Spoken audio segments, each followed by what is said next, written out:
Right, yeah, thank you for joining everyone and welcome. I'm very excited that so many people were interested in joining today, more than I expected, to be honest. And you probably, most of you know me, I'm Juliette Martin, and I work for the International Institute for Applied Systems Analysis. And today we'll be running this webinar with my two colleagues, Michalina and Piotr. Unfortunately, Joanne, who's also one of our colleagues, couldn't make it today. She's cycling in the countryside. And the aim for today is for us to give you a brief demo and instructions on how to run this fantastic PHUSICOS simulation game that we've developed. So we'll do some introductions in a second, but just for your information, roughly today, around half the people are PHUSICOS partners and especially sites, case sites of our project. And the other half roughly are external people who were invited either because of their work or research on disaster risk reduction or nature-based solution governance and related topics. So that's why we decided to have this very short introduction of the PHUSICOS project first, for those who don't know the project. It also means that some of you already know this game, some of you have already played it, and others are discovering today. So we're hoping that we'll be able to tailor to these two slightly different groups. Our project coordinator, Amy Owen, unfortunately wasn't able to join, which is why I'm giving this, this intro now. So PHUSICOS is a 5-year project. We started in 2018 and it's composed of 15 different partners that are spread out across 7 different countries in Europe. And the overarching aim is to demonstrate that nature-based solutions provide sustainable and cost-effective measures for reducing risk of extreme weather events in rural mountain areas. The hazards that we've kind of focused on are floods, landslides, erosions, and rockfalls. And as I said, one of the nice things about this project, I think, is that it's quite a mixed consortium. So we have representatives from more of the practitioner side of things, so public authorities, like some of the participants today, but also obviously the research side of things with universities and institutes being represented. And we are actually implementing nature-based solutions in 5 different places. So we have on one hand, the kind of larger scale demonstrator sites. These are in Norway, Italy, and the Pyrenees. And then we also have 2 smaller kind of concept cases in Germany and in Austria. And some of the nature-based solutions that have been implemented so far in the project include things like buffer strips along rivers to reduce erosion, also receded flood barriers or the terracing of slopes and revegetation. So just to give you a snapshot. This is kind of our work package organigram, and very broadly speaking, we're aiming to develop innovative actions on various of these fronts, which are represented by the different work packages. So the technical front, the governance front, on the learning side of things, so learning arena and product innovations. And the series game is actually part of work package 6, which is led by Turid Knudsen from the Upland County. Unfortunately, she couldn't make it because she's sick, but Mary is here from the Upland County Authority as well. And otherwise, Yasa is actually also very involved in another work package on governance innovation. This is where most of our work is focused because we're leading that work package.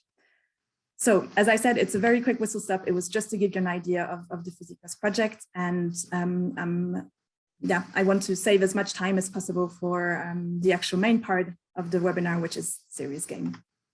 So that's what we'll cover. So we'll first have a quick introduction to series games by Piotr.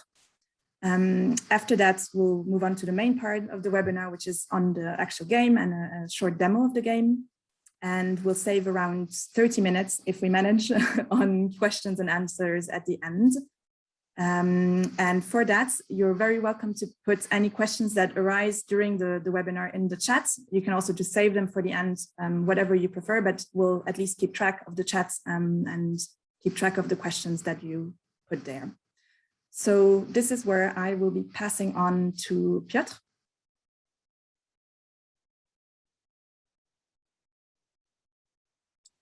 Thank you very much, Juliette, for this introduction. Let me now also say that this will be a very short introduction also to serious games in general, because the most important is the actual PHUSICOS game, or social simulation, as we also call it, that you are interested in. But since, as Juliette mentioned, there are many people and you may be coming from different angles, and some general introduction is needed. Why are we even talking about games in such a situation? Isn't games something which you do for fun, after work, not during the work? So I would like to provide some arguments why games might be actually quite useful. But as you see already on the title slide, that we often use the name social simulations, which is similar to serious games. I'll explain the difference a little bit later. So let's start from the very practical example, answering right on, not with theory, but with example. And well, you're probably all tired hearing about pandemics, so I don't want to hear about it, but this is actually actual story which happened that in the 2019, the beginning of the year, the US government started the simulation, which was exploring a scenario of the virus outbreak on a global scale, basically pandemic. And many of the facts were actually quite right as what happened later. So this was called the Crimson Contagion. It involved many parts of the US government, but also the state governments. And the conclusions which they had in the report already at that time, before the actual pandemic started, is that they discovered how underfunded, underprepared, and uncoordinated they all were, the federal governments, to prepare for this situation. So far, so good. Simulation has been used successfully, you might say, discovered the problem. What was not okay, that it actually didn't follow to the action and prepare for the risk. Unfortunately, this didn't happen, but it still shows the usefulness of this kind of simulation exercise. So we all know now that, COVID-19 is, you probably all seen, this or the other version of this graph, that COVID-19 is just one of the many dangers, of the many risks, and there may be other even bigger coming, which we all have to be aware of. So we live in this world of the increasing complexity, complexity within us, outside us, social complexity, which makes things very difficult to predict. So as a result, we have uncertainty. Of course, politicians won't admit it. They would say, I know what to do. I know what will come out of these actions. But in practice, we don't. And on top of this, we also have what we call ambiguity, that the same reality, even if we have the facts in front of us, many different people interpret them totally differently. So we probably all know this reality from probably both in our countries and the European level and the global level. So there's this story which you probably also have heard in one or the other form, like how the people who can't see can actually understand what is elephant. Each of them has the different interpretation. So who is right? So all these issues, complexity, uncertainty, ambiguity, often lead to a situation that people look for simple solutions. So we don't see interconnections in this complex world. So how can we change it? So here comes science. Science, of course, is all the types of interconnections. And we have wonderful, fantastic models which explain the reality, which help us to produce the future scenarios of what might happen. But the problem is that, you can already see the problem potentially. And let me show how it often works when scientists meet with the policymakers or local people and try to explain something. And unfortunately, it leads to the situation where people just nod and not necessarily understanding, and both sides almost like kind of don't communicate about this failure which happens here. So what could we do to improve the situation? What can we do to bridge this gap between scientists and policymaker or local authorities, the NGOs, and everyone who is looking for the direction for action? So we need a different approach to complement the scientific analysis. This is not to say that what science tells us is in any way bad. It's very much needed. We need this complex model, but we need also alternative approach, which is both active and experiential on the one hand, and at the same time reflexive and conceptual. It's both problem-oriented and using the systems approach, showing us the interconnections, but it's also people-oriented. So it's not enough to have the best experts who will tell us the solution, but we also need to communicate and collaborate with each other to be able to implement these solutions or co-create such solutions, co-design them. It has to also be, of course, future-oriented. With this uncertainty, with fast pace of change, which we see around us, we have to look into the future and get prepared, get the best actions now, which would help to avoid the problems in the future. And finally, I know that many of you are interested, practically engaged in the governance issues. So this learning which we have, it cannot be only intellectual, it cannot be only individual or group, it has to happen on the wider level of the social learning. So whoever participates in any of this meetings, stakeholder process or serious games, social simulations, it has to propagate through the social networks, because in these social networks which we have around us, there are also these governance structures which then are affected. And we want to change somehow or improve from the perspective, in this case, nature-based solutions. So we're looking for the bridge here, for something which will bridge these two sides, and which will add to the scientific models that we already have. How to do this? And there is some ancient wisdom coming from the Chinese philosopher Xuanzi, who said, "Tell me, and I forget. Show me, and I may remember. Engage me, and I will understand." So we're looking for a tool which is engaging, and this is the propositions, social simulations, or serious games. And maybe I should immediately mention that there is a difference here between what many people consider a game, because we often get this question: how can I win this game? We see this more as a kind of representation of reality in which you can do different actions, you can experience the consequences of your decisions, of other participants' decisions. It's a little bit like a interactive theater, but we don't make winners or losers. This is all a learning experience. And we look very much how we can create and design this kind of game so we can have the similarity to reality, because then we can learn from this and improve also our actions in the real world. So how does it work in practice? It's a kind of ideal situation which we represent here, but starting from the problem in the real world and the group of people who are engaged, who are stakeholders, who are affected by this problem. And they all come with their different perspectives. They all may see world differently. They all have already some assumptions, some ideal solutions, some what is the problem even, and so on.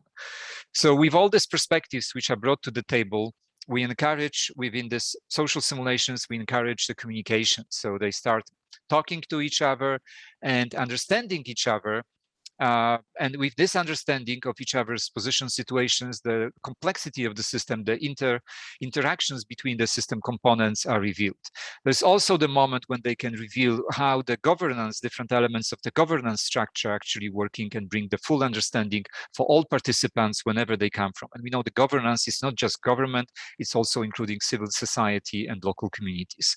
So that the full picture is created with these interconnections within these interactions. And that leads to the next step, which is creativity, how we can find the solutions. And the solutions which are proposed can be discussed against this shared understanding which has been created. And there's also the mutual understanding and respect which has been established. And from that, we can discuss what actual actions, what can be action plan. Sometimes it might be even consensus, win-win, or sometimes it might be a compromise if it's not possible, which eventually provides the commitment to action. And this is tremendously important, because once the solutions are discussed with the whole group, with everyone involved, whatever is decided, there is this feeling, okay, I was part of this, so there is this commitment to do this then, to follow this up. So this is an ideal process, how we expect this to work, and we trying to represent this process in the social simulation. And we know in the real world is so much more complex. It doesn't happen like this. There are all kinds of obstacles and challenges. So we also try to represent all kinds of different challenges and problems in this social simulation. So that's a very brief introduction of the idea that by participating in such a serious game or social simulations, you can not only learn about the subject matter, like nature-based solutions, what they are. It's not only intellectual knowledge, it's also relationship knowledge. It's also the knowledge how the social system work and the relationship between the participants, so that you are better prepared to tackle the same both technical and relationship-based challenges in the real world. So right now, I would like to give floor to our most important probably person today, our designer of this social simulation for PHUSICOS, Michalina. Please. Thank you, Piotr, for this introduction. I think it's very smooth to go from those C steps into the PHUSICOS simulation, because PHUSICOS simulation actually very well represents the core idea of the social simulation, which is the process from learning about problem to the commitment to action. In PHUSICOS simulation, the fictional setting of PHUSICOS region has a very big problem with extreme events such as floods and landslides, and players take different stakeholder roles, each with their own goals and interests. And within those goals, players represent also different attitudes and views. But due to the limited resources, they need to negotiate to achieve at least partially their main goal. So to implement specific solutions which could affect the situation in the whole region. And though, as you will see, the simulation puts quite a big emphasis on nature-based solutions and different challenges that people face when trying to implement them, as well as various co-benefits of different solutions and how to actually choose which solution is the best for the region. The core of the PHUSICOS simulation is to represent this process, the governance settings in which we discuss solution, we negotiate solution, we look for compromise, consensus, and then we fund the solutions, see their effects, and think back on what we did, why we did that, and what we could do in the real life. So this means that the PHUSICOS simulation is not only applicable in a context of nature-based solutions, but also whenever stakeholders need to experience the process of making a decision or learn how to actually make compromise, learn on their own mistakes, but mistakes made in safe environment.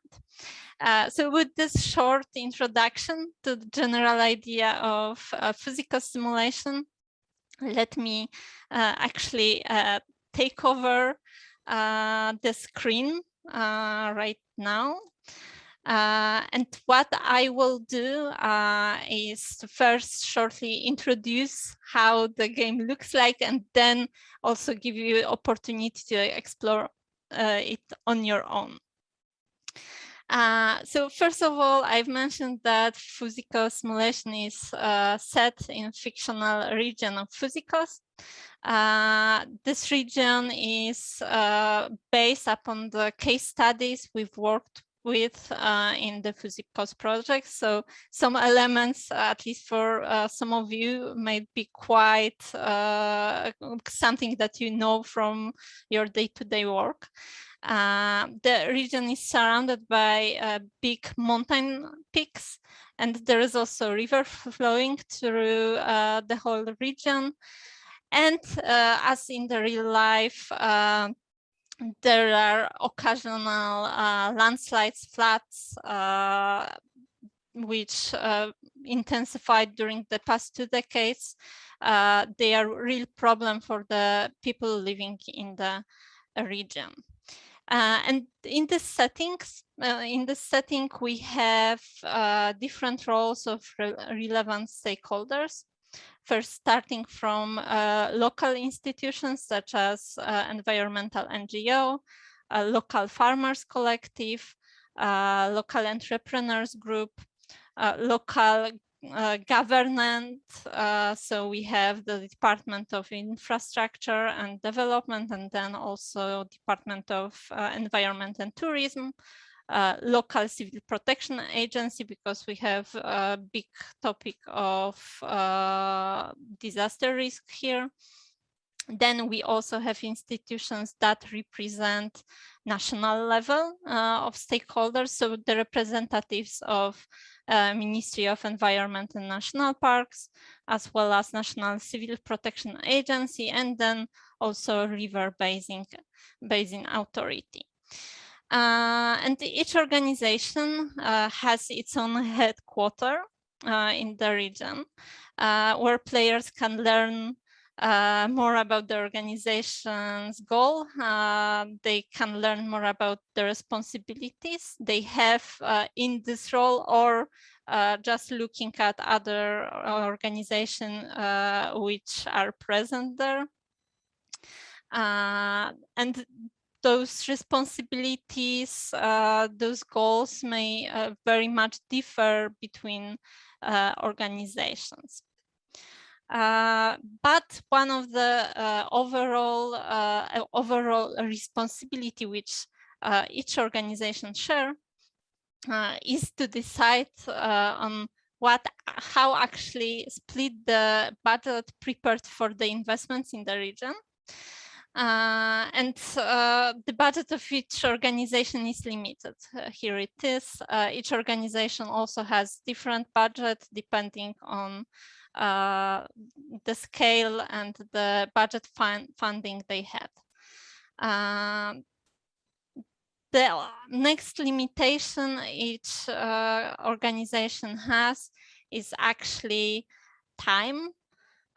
So players have around 2 hours of workshop to go through 12 months to decide on the priorities, to select from the proposed solutions for disaster risk reductions, those that could actually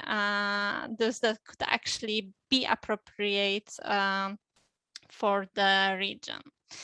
And each solution, which is also marked on the map, has its visualization, but also more specified description. You can also see additional info hidden under each of the locations on the map. Unfortunately, as you also probably know from your experiences, the decision-making process is never easy, especially when players are actually bombarded by information, by complaints and requests from people living in the area. So to help structurize the discussion of our possible solution, because as we saw in Piotr's presentation, the communication, the negotiations are very, very important here, as we want players to learn in social environment. Players are invited in a number of up to a number of public consultations where everyone is entitled to some opinion. So let me quickly write something here. Hello, we will see if anyone will respond. So this chats serve us as a way to communicate with all stakeholders that are present in the region, but it's also very, very important to actually represent a common front with other people from the same organization. So at the same time, when we discuss things in plenary, we can also say hi to the people present in our organization, try to discuss with them, try to find a common idea on what our organization wants to represent during the plenary discussions. Sometimes it's also quite important for organizations, for stakeholders, to have more bilateral discussions and negotiations, since during the plenary discussions, it's often that one small voice can get lost. So this is also something we can do. We can actually go to any of the organization, players can go to any of the organization in the PHUSICOS region and try to organize more bilateral discussion, asking on lower level how we can actually help each other, how can we collaborate, what projects we could work on together. So it all may seem complex. There is a lot of going on in the simulation, and to help everyone navigate this complexity, this bombarding, this waves of information, different messages and changes that are going on in the region throughout the whole year. We actually also have some notifications which are visible on the map, which signal that there is something going on, that there is something you need to check. And this also might be a bit overwhelming, as there is a lot going on.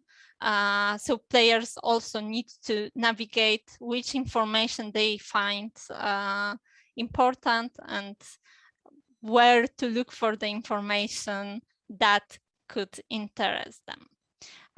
So this is the moment where I would actually want us to go to the simulation and explore it a bit together. But before we do so, please let me know if you have any questions right now.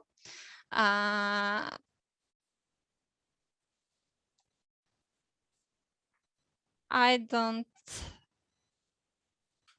see any questions that I would need to respond to immediately. So let me paste the link to the game to everyone in chat.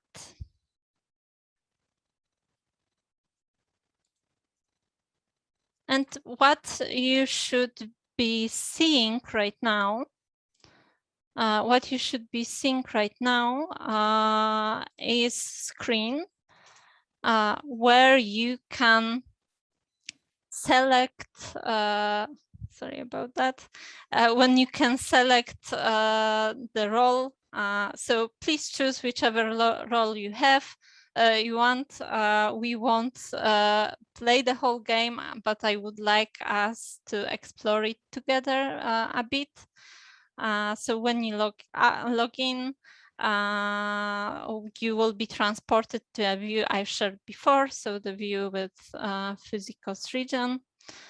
Don't worry, there's plenty of roles still, so if all roles are taken, new roles will be visible for you, so please don't hesitate. You can log in.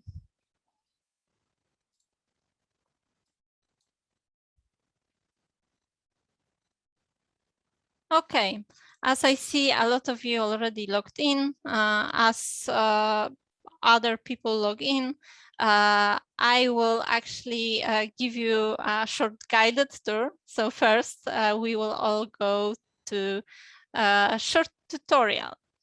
It should automatically open for you. This is one of the functions we have. Now you can read a short intro to the PHUSICOS. I will give you a few minutes for that. And then I will actually let you explore the game as you wish. Because I think that this will give you the best idea on what options are there, and give you the idea of what questions to actually ask about the game itself. And then we will go into the explanation how to become the moderator and how you actually can use the game, how to become the moderator yourself, and how to involve players into playing.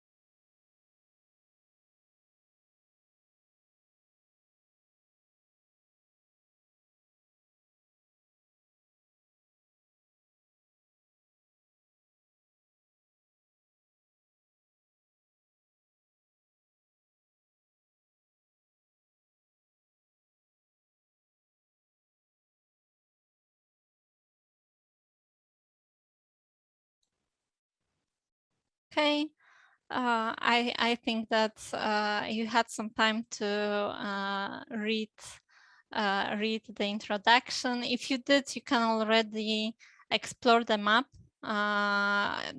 There is a lot of locations that you can check out. From my side, I would recommend checking City Hall because the city archive is there. So you can also check some previous messages that and historic news that the region had. You can also try to check the solutions we have. We won't be playing the whole simulation as we don't have much time, but it's important for us to also let you explore a bit on how the interface works and what options are available. Okay, I hope you had some time to at least go through the messages and read some information that are available in the region. And now I would like to invite you all to join the public consultation. I see that some of you are already there. I see hi, hello, everyone. So you can also write down in the public consultation if you like the interface. If you have any questions, you can do this there. So I know that you are seeing the public consultations and join there. So I will write again hello as Wilcox.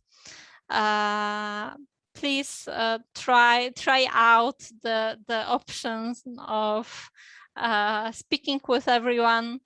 Since we are already in the game, we can use its features and try to interact with each other.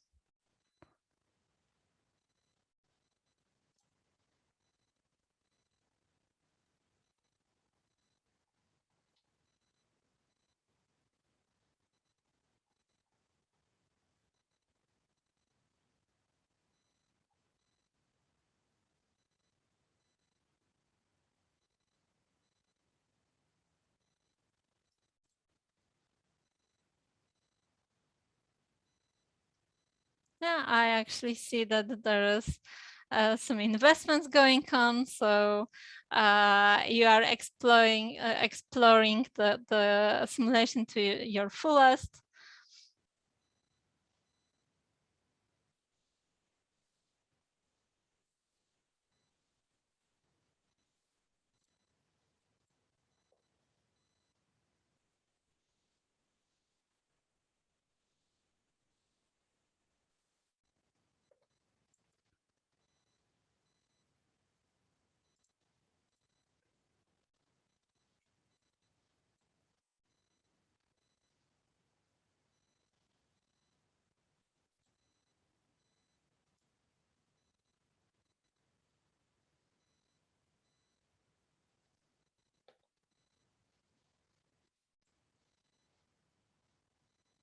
Yeah, I see that you even try to discuss some NBSs. So if you have any ideas after going through the information, you can of course engage. I think that some people already have idea on what they would like to invest in. Let's see how it will go. From what I'm seeing, there is also some bilateral discussions. There are also some internal discussions. So I'm glad to see that you are using the features we've prepared.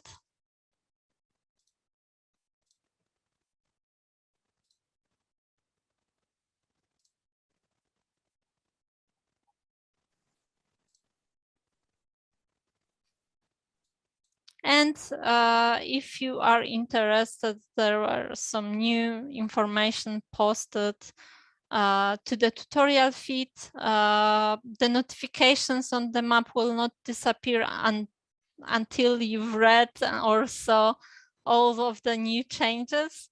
So you can check on the map where else you can go to see what's going on.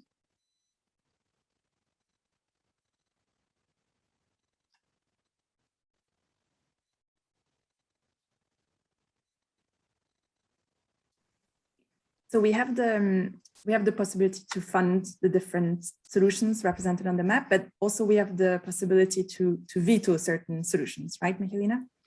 Yes, that's right.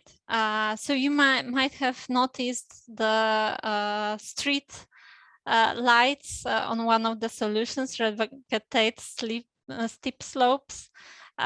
This means that something happened here before we had Veto here. Now the Veto is in the reforestation project. So this is interesting. You can see who vetoed the project. So what the Veto actually represents is the varied responsibilities and possibilities of different organizations, because some of the organizations have land ownership, other organizations will have policy decisions in their hands, so they can decide what actually can happen with specific types of objects within the region. So again, you can check who vetoed what. The organization can remove veto or add veto, and it will be visible on the map. The vetoed projects have the red overlay, so you are aware of which projects are blocked for now. But again, the veto can be removed.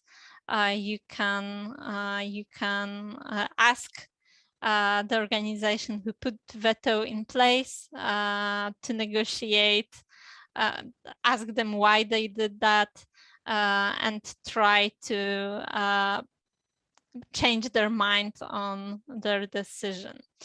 This, in fact, concerns all organizations. So as you saw, the budget is limited.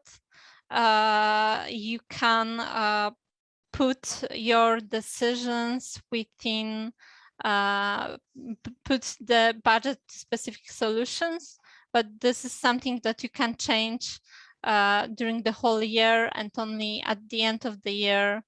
So at the end of December in our PHUSICOS world, and now you can see it's May, the solutions will be implemented. So the decision will be made as a formal decision, and you won't be able to change the decision. But up until the end of the year, you can of course try to persuade other organizations to do to your bidding. You can try to persuade them to change their decision and to join you as an ally.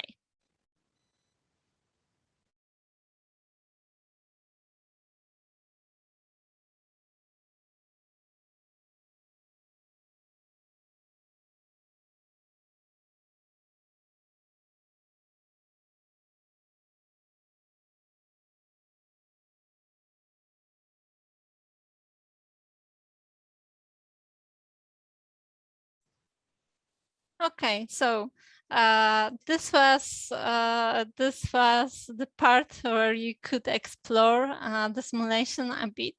I won't close the simulation. The simulation will stay open until until tomorrow at least. So even after webinar, please, if you want to still explore, that's fine. You can also make decisions and use any features available in the game. So now I would like us to go to actually explain how you can run the simulation, not only play it as a player, but also run it.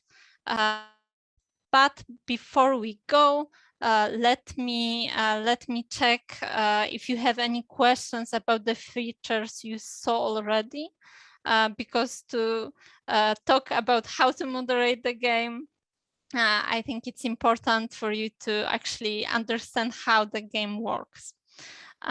So let me check if you have any questions.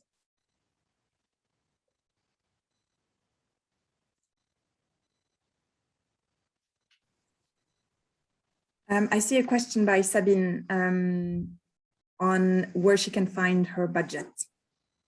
Yeah, so the budget is visible on the left sidebar of the screen.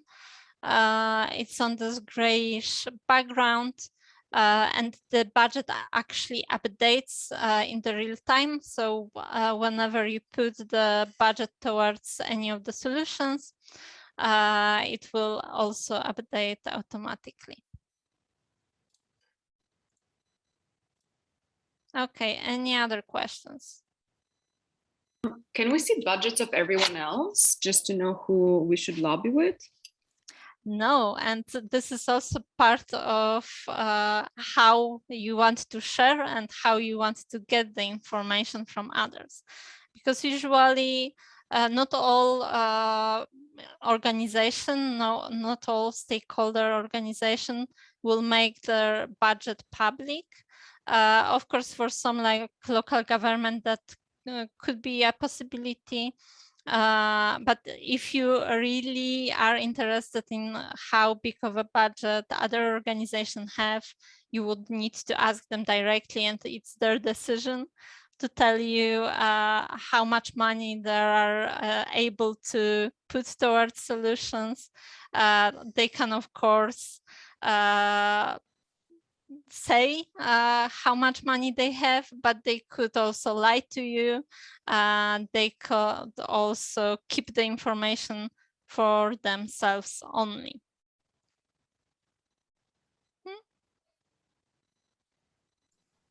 So in a way, it's forcing the different stakeholders to communicate between each other. Partially, yes.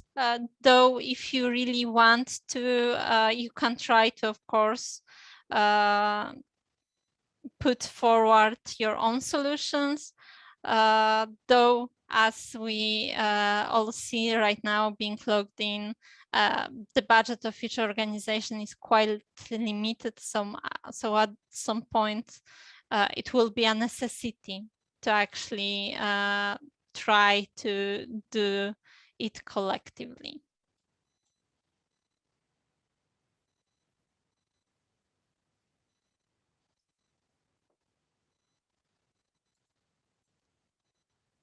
Okay, I don't think we have any other questions for now.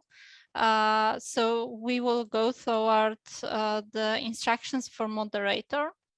Of course, if you have any questions still about the features of the game, because I understand that such exploration might not be enough as you didn't play the whole game. Please don't worry, put them in chat. We will address them later. And now let's start with the most interesting part, at least for some of you, how to become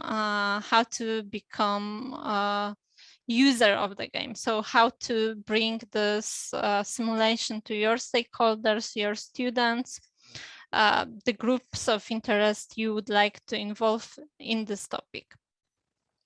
So first of all, the simulation requires a facilitator moderator, but as we want everyone to use it widely, at least for non-commercial use in education, for local administration, local stakeholders. We came up with few ways to help share it with others. First being that all of you can actually receive the access to the simulation. And the only thing you need to do is to write us email. Then you will receive the login to the moderator platform, which I'm going to show you right now. So this is the moderation platform. This is how the session you are seeing right now, which you are logged in, looks from the moderator's perspective. And after receiving moderator login and password from us, you will be able to log in to the game and create as many different sessions of the game as you would like to. Each session will then have a unique URL, which you can share only with the people you want to be involved in the specific workshop you are planning. And you yourself will be able to manage the game, manage the simulation through the management panel. And the game is browser-based, so the only requirement for you as moderator will be to have Mozilla Chrome browser hopefully updated, and again have the link to the game, which we would provide, log in, create session, and then you can actually manage the game through this moderator panel. So moderator has various interesting options to use in the simulation. First of all, you might have seen that you were transported at one point to one place. I took you all to tutorial. So moderator can actually try to focus discussion on specific elements. For example, if moderator wants everyone to discuss specific topic, moderator can redirect everyone to one specific chat where where all players need to be engaged in the discussion. This also helps in keeping the game flow of the simulation easy. So we can have parts when we take players to learn more about the simulation, so to tutorial. Then we can take them to learn more about the PHUSICOS region, so to take them to city archives. And then take them to specific discussions so that they can engage there in negotiations. Moderator from the moderator panel can also post additional posts, so additional informations at any given time of the simulation, giving just-in-time information, just-in-time news for players. And one of the most important thing in the simulation and for your workshop probably is time management. Because the PHUSICOS simulation is supposed to take place over 12 months. And we wanted the moderator to have as much flexibility as he or she can have with the time, knowing that it's often quite difficult to keep stakeholders, to invite stakeholders for longer workshops. Moderator can force each month to come quicker, depending on how much time you have and what other limitations you may have. So those are the basic features of the moderator panel. I won't go much into detail on how to actually operate this panel, because what we prepared for you all is an additional resource that will give you the answers to all the questions on how to moderate the game, what are the steps, which is the Moderators Handbook, Physical Simulation Moderators Handbook, which I'm sharing right now on screen. This is the contents list. So let's have a quick look at what is actually included in the Moderator Handbook. So first, we have what is the physical simulation. You can learn more about what social simulations are. This is something that today was explained by Piotr, but you can always go back to it, check what is actually the research we based the social simulation idea on. You can check what are the requirements. So I've mentioned that browser is a must. In Handbook, you can check the specific requirements of what browsers we recommend. You can also check exactly how to start the simulation. So instructions on how to create the session, how to log in, how to share the link to players. And then you will also learn much more in much more detail on what exactly how many elements and what exactly are the elements of physical simulation, starting with the descriptions of stakeholders we included in the game, but also projects, and then additional instruction of the interface. Knowing that even with instructions like this, the facilitation itself is also a challenge. In Handbook, we are also providing very detailed scenario of introduction, which you can use word by word in your workshops.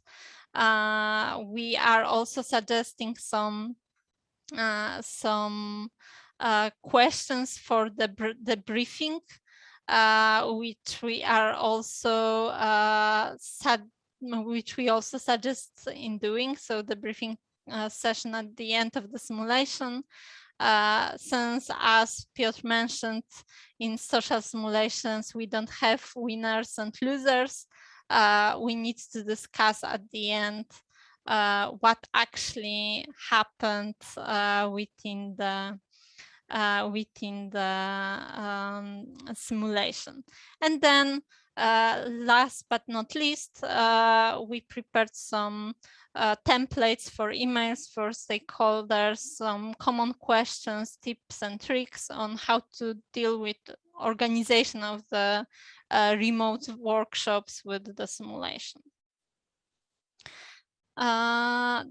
One thing that came in the introduction, I think Lisa mentioned the research. So another part of the handbook is also explanation on how the survey within PHUSICOS works, because we are trying to ask some research questions based on the interactions of players within the game.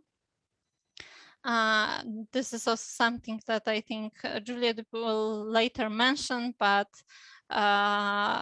just quickly coming back to this point, the handbook also involves survey, which we send to players through game at the end of each session. Besides the handbook, what we will also provide is the recording of today's session, which will be available together with the handbook. And the contact, so that you can ask us actually for the moderator account. With the email, with the contact email, you can also contact us for the specific translations that you think would be necessary. Because for now, the simulation and all materials are available only in English.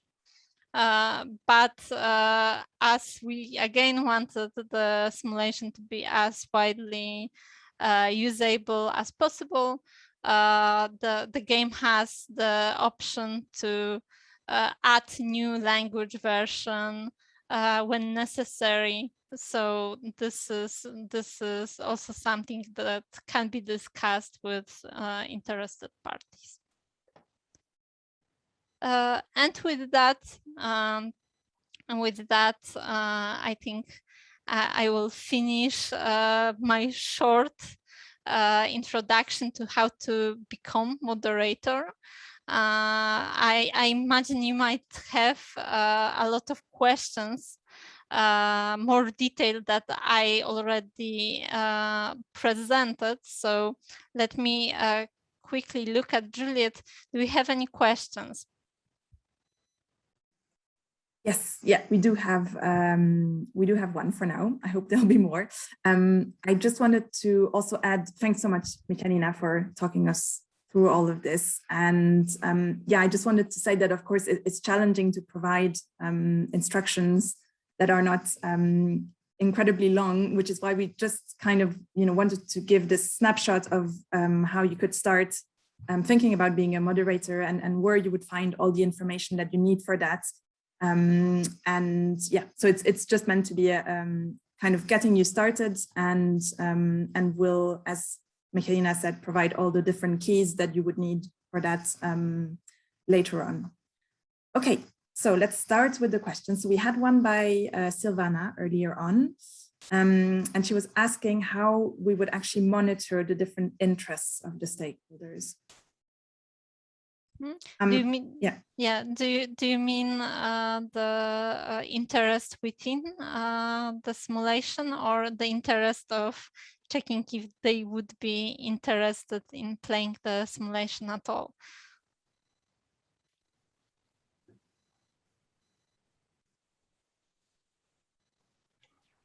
Sorry, yeah, I'm here.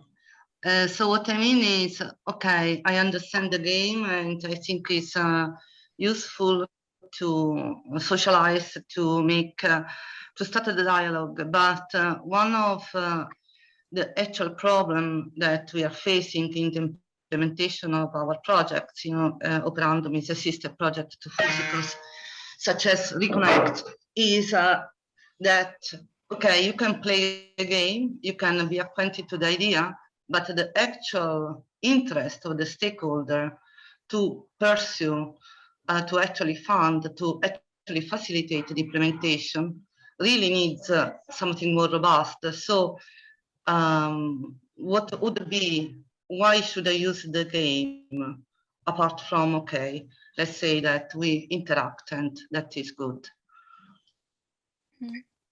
Sorry for the question, it's a hard, but. No, it's a good question. Do you want to start, Michaelina, and I can complement, or? Yeah, sure. Why not?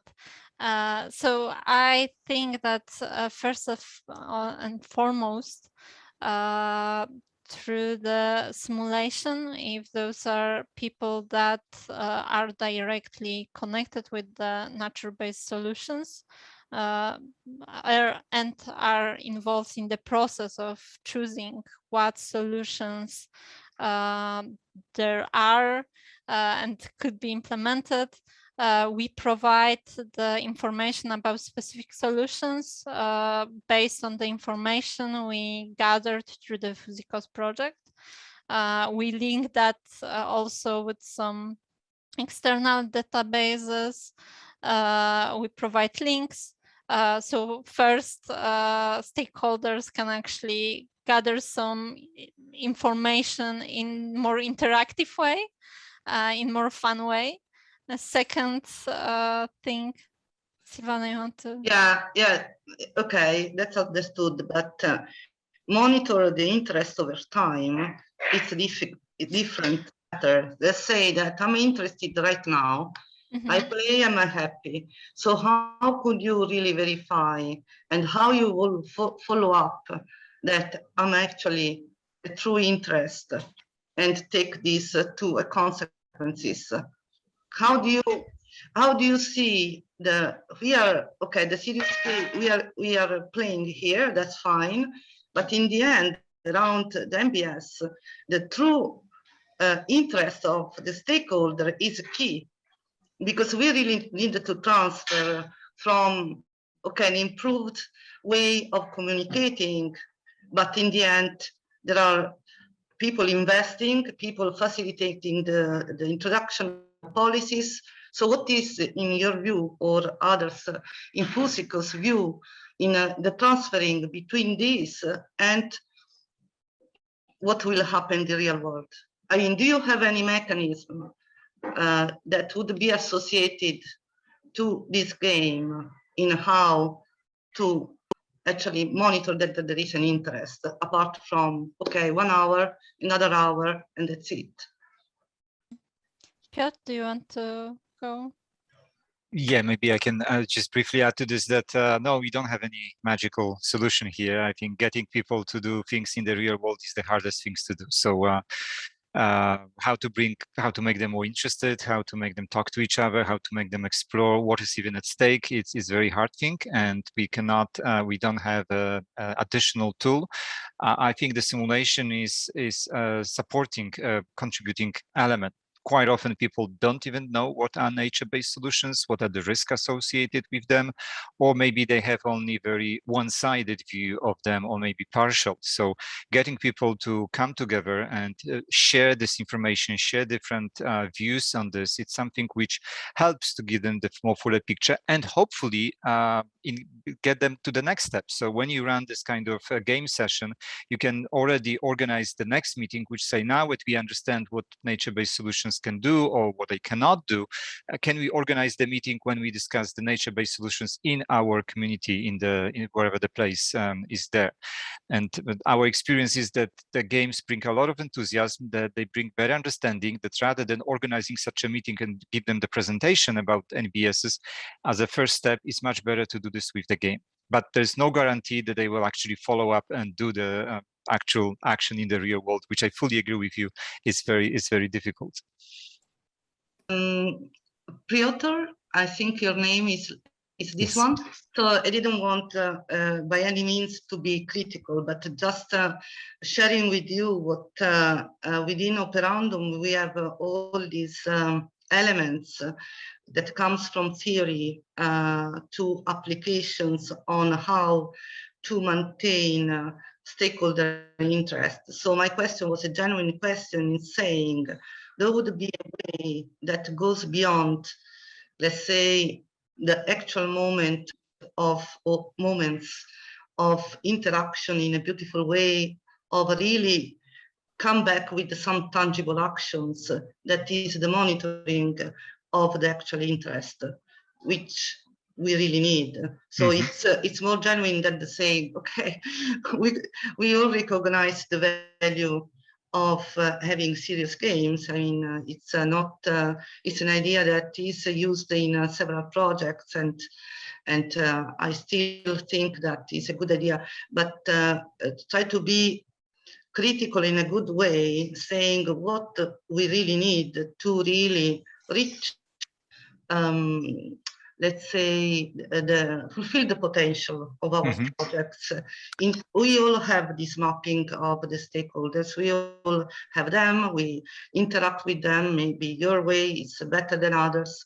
But in the end, the commitment is something of a measurable quantity that really is the step for moving forward. Sorry, this is just my view, but it's no mean of being critical of. No need to apologize. I mean, I didn't take it as a criticism. I think you make a very valid point, and I just acknowledge that this is a valid point, and this what we can do with this tool. I don't want to overemphasize, but I can say that in several different applications which we use this kind of tools in different parts of the world, we had situations like in the Zambezi River basins that people were coming, and then the organizers were so surprised and saying, I can't believe these people, they are not on their phones. So the people were actually getting engaged. They were discussing the future of the regions. They were getting these discussions even in the simulation like this, because normally everyone comes to the meeting, someone is presenting, all other people take their smartphone and they going on social media and do something. And here we manage repeatedly in many different applications to get people to actually engage, talk together and discuss. And this is not guarantee that they will follow the action in the real world, but this is the first step. So we are quite humble in what we can achieve, but also quite proud what we do actually can do with this kind of tool. And then, I mean, I don't want to overemphasize the importance of the tool, because the local people who actually kind of local activists, local conveners who bring people together are way more important than the game itself, and they are still needed, and the game won't solve this issue. So thanks for making this point. It's not at all, I don't take it as a criticism. Thank you. I wanted to add as well, just from the PHUSICOS perspective, and I think a lot of the site representatives are going to agree with that, but it is definitely something that we have thought about in our case sites as well, and whether, the whole issue of stakeholder fatigue, and whether you can actually ask of stakeholders to play this game, and whether it would be useful for them, is something that we've thought about a lot. And we definitely also came to that conclusion that maybe it is more useful for practitioners and for local authorities, because then it will have this kind of learning experience of putting yourself into, different shoes and breaking a little bit the silos of the different authorities. So it might well be that it's more useful in that context. This is something that we could discuss. So that was a question to you, but a question also to myself, saying that, as Zoran was saying before, we will anyway try in the last leg of the project to collaborate. So let's see if there are theories that could be implemented, given that you have already, let's say, a platform. And so maybe we could enrich with these elements of saying a way, I don't know how, it's just explorative here, but given that we could brainstorm a little bit on what are our results, and also with the reconnect, and we could try to push this serious game to the next level. I don't have the solution, but this is just something that you can report to Amy, and maybe we could have a follow-up on with the interested parties from our projects. Yeah, that sounds great. Yeah, absolutely. Thank you. Thanks, Silvana. I am aware we had another question that I wanted to address by Spela on how long the game took to develop and whether we plan for it to be a digital game from the start or whether we changed halfway. I mean, I know the answer to that. Obviously, COVID happened, so we definitely had to change the plans a little bit. But I'll let Michalina reply to that. So yeah, we started developing the game just as we went under the lockdown. So around April, May last year. Of course, it wasn't a continuous process. It was continuous process. We had a lot of tests, but we had to adjust because when planning for the budget of the game, we planned for a bit different experience, more face-to-face, and engage the engagement of stakeholders at sites. We had to switch to remote to be sure that we will be able to use the game remotely too. So that for sure was a challenge. Do we have another question? I got a question from Sabine. She's still there, so we could still address it. She was wondering about what you can actually influence as a moderator. So can you influence, for example, which posts and which newsfeed are going to appear depending on what has been discussed by the different stakeholder groups? Or yes, so you can actually choose what post will be displayed to players and when. So if there is anything crucial that you want to address, first of all, you can write the new messages yourself and post it as a moderator to specific chats, or you can post the pre-prepared posts to specific places, choose when, and depending on what's going on in the game, you can also influence the rest of the game this way.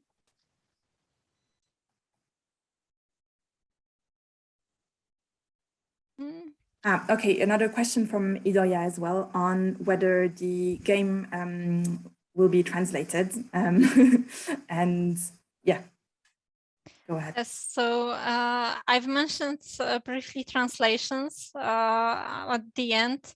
What we have right now is an English version of the game.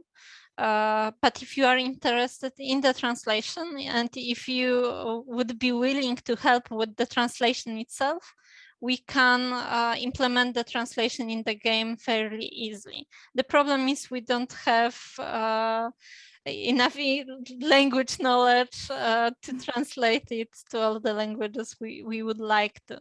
So if you are interested in that, we can discuss it and prepare the documents where you could translate the texts in the game for us, and we can give you the access to different language version this way. Thank you, Michalina. It's not here, it's just we must think about it. We will let you know. Thank you.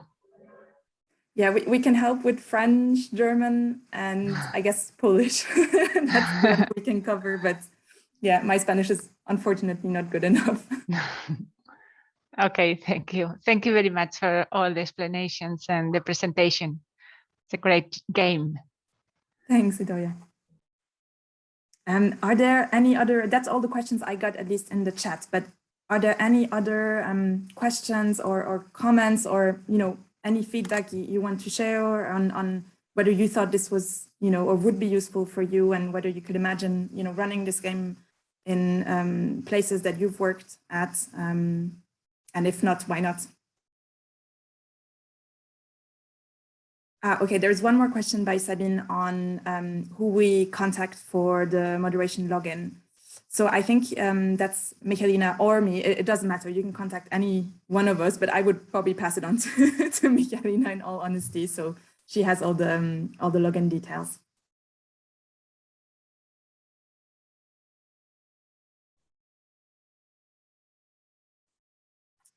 Okay. Any other comments, questions, thoughts?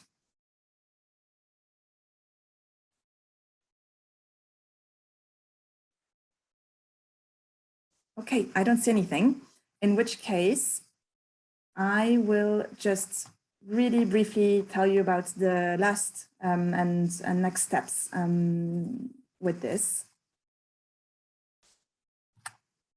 Okay, give me 1 second. Here we go.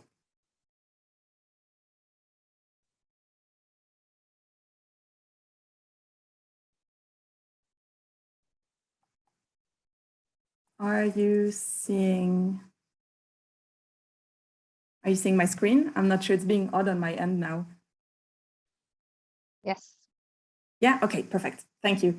Okay, yeah, so next steps, all of this was already mentioned by Michalina, but just to kind of re-highlight it. So we have this very comprehensive handbook, which has all the information that you might need to run the game yourself. So that's incredibly detailed, and it will soon be online. We're gonna obviously also put a recording of today online. And yeah, as we just said, login details and so on can be provided via mail. You'll have a link to the game also on our PHUSICOS website. And the final thing I wanted to mention was the survey, because it also does cover some of the aspects that Silvana mentioned. So we're hoping to include at the end of every game that's run a survey, which currently covers things like, the lessons learned, what they got out of the game, the game experience, and so on. So this can also be a way to kind of track impact, we hope, over time to some extent. And same thing, so that will be provided in the handbook. Yeah, so everything will be online on our website. And I will obviously let everyone know as soon as these things are online. I will send everyone a mail on that. And of course, feel free to get in touch with us at any time. You have our emails. If you have any questions, you want to kind of let this sit a little bit, and you're thinking of running the game and you need a little bit more help or instructions, just ping us a message and we'll be happy to help. So yeah, and obviously very happy to hear of any of you and to continue collaborations between the different projects and see how we can use the synergies there. So I hope to hear from many of you. And that concludes our webinar. And I'm looking at the time because I can't believe that we're kind of on time. I thought we were going to overrun. So I just wanted to say thank you to all of you for sticking around and for providing interesting comments. And I hope that we stay in touch, and you will definitely hear from me on all the different resources once we put them online.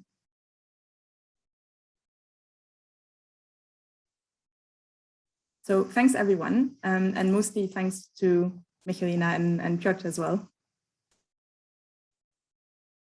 Thank you, Juliet, for moderating and introducing everyone to PHUSICOS. My pleasure. Okay, thank you all. Have a lovely evening and stay in touch.